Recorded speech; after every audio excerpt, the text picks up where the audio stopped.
que nous défendions partout l'esprit des Lumières, des Lumières, des Lumières. Le ministre de la Défense israélien a ordonné à l'armée d'empêcher l'arrivée à Gaza du navire humanitaire, transportant notamment la militante écologiste Greta Thunberg et l'eurodéputé LFI Rima Hassan. Il a ajouté que le blocus israélien sur Gaza a pour objectif d'empêcher le transfert d'armes au Hamas. Le bateau transporte de l'aide humanitaire à Gaza pour lutter contre la famine. Monsieur le Premier ministre, avez-vous vu les images magnifiques des mobilisations dans tout le pays en soutien aux 12 membres d'équipage de la flottille pour Gaza?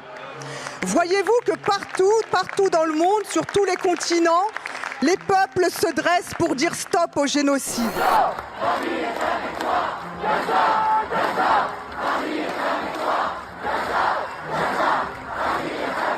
Avez-vous lu les révélations de Disclose et celles de 10 associations telles que Attaque, Havas, Progressive International sur l'ampleur des livraisons d'armes de la France à Israël?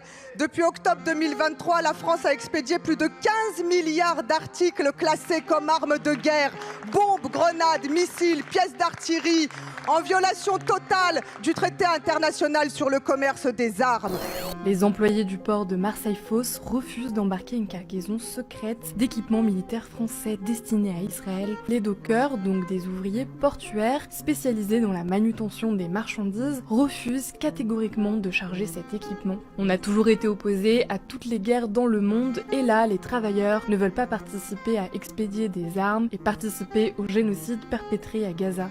Avez-vous vu les dockers de Fos-sur-Mer bloquer les containers d'armes destinés à l'armée israélienne? Venite le armi nel porto di Genova come nel porto di Marsiglia. Oggi abbiamo fatto un blocco al varco Etiopia perché i portuali di Marsiglia hanno bloccato una nave carica di armi dirette in Israele che sarebbe dovuta venire a Genova. Quindi ci siamo, come dire, adoperati fin da subito per cercare di vedere che la nave fosse realmente vuota e contrastare quella che è il traffico di armi nei porti. Dal varco Etiopia poi abbiamo deciso di fare un corteo all'interno del porto, che è la seconda volta nella storia dei porti italiani, per ribadire ad alta voce e farci sentire dall'equipaggio che non sono gradite le armi nel porto di Genova come nel porto di Marsiglia. C'est la dernière vidéo de cette belle traversée. Comme vous le savez, les autorités israéliennes ont fait savoir qu'elles allaient intervenir pour intercepter notre bateau.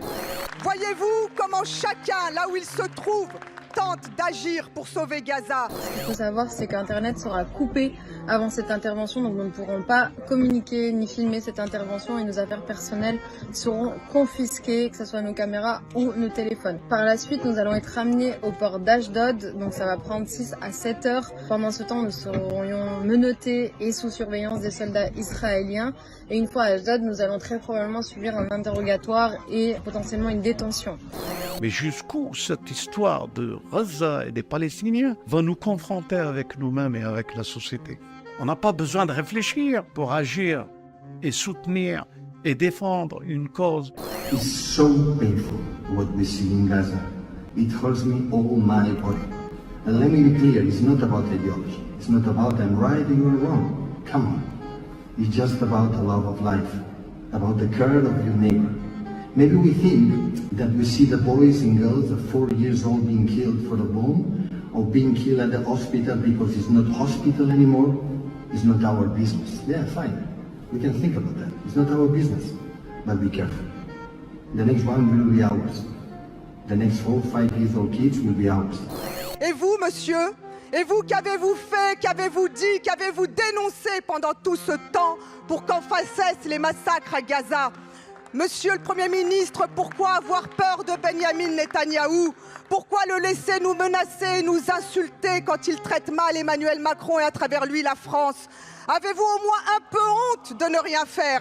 Avez-vous au moins un peu honte de voir notre diplomatie ainsi bafouée, ainsi humiliée? Monsieur le Premier ministre, aurez-vous le courage de vous dresser contre Benyamin Netanyahou pour exiger la liberté? Madame la députée, merci beaucoup. Et dans cette guerre contre le Hamas, le Premier ministre Netanyahou ne recule devant rien. On apprend que le Premier ministre a livré des armes à des milices liées à l'État islamique pour affaiblir le Hamas. L'information commence à faire du bruit sur place. Elle a été livrée par l'ancien ministre de la Défense, Avigor Lieberman. Vous savez que dans quelques jours se posera la question pour la France de reconnaître ou non un État palestinien. Vous l'avez fait, le Brésil a reconnu un État palestinien. Pourquoi, selon vous, la France devrait reconnaître un État palestinien? Car cela serait un geste politique d'une ampleur extraordinaire de la part de la France.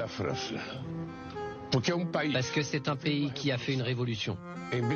La fraternité, la solidarité. Un pays qui ne peut pas être d'accord avec le génocide qui est en cours à Gaza. Ce n'est pas une guerre. C'est un génocide. Vers où l'Occident va partir? Ou vers cette victoire de conscience, et que vous travaillez pour ça et de partager, ou cette armée va redoubler de malice, de sionisme et de combat anti-islam et anti tout ce qui peut être foi dans notre humanité. On nous enlève la confiance dans notre humanité. On fait de nous pire que des animaux. There is a story I'm reminded of. A forest is on fire. All the animals live, terrified, helpless. But the small bird flies back and forth to the sea, back and forth, carrying drops of water in the clear beak. The snake laughs and asks, "Why, bro? You will never put the fire out."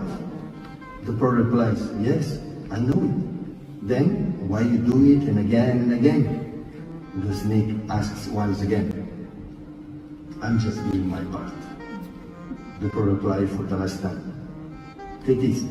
The bird doesn't stop the fire, but it refuses to do nothing. In a world that often tells us we are too small to make a difference, that story reminds me the power of one is not about the scale, it's about choice, about showing up, about refusing to be silent or still when it matters most. Gaza est la boucherie de la fin des temps. La fin est proche. Il n'y a jamais eu dans l'histoire de l'humanité une boucherie aussi grande et personne ne dit rien. Quelques voix s'élèvent, mais on les fait taire. Gaza fait partie de l'ère eschatologique. Si vous ne vous levez pas pour Gaza, contre cette boucherie, le prophète nous annonce dans un hadith qu'à la fin des temps, la porte du Tawbah sera fermée.